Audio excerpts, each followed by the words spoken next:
এখন তো কেন পড়ামু না পারলে এটাতে পিটামু স্যার আপনি কি আজকে পড়াবেন ক অবশ্যই পড়াবো না পারলে এটাতে পিটাবো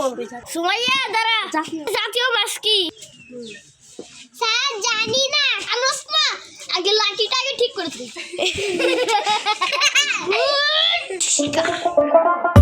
তুই দাঁড়া বাংলাদেশের সবচেয়ে বড় মাছের নাম কি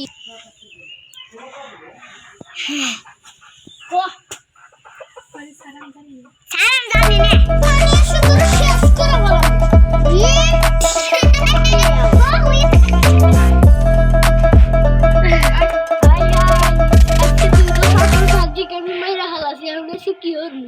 তাড়াতাড়ি ভাগি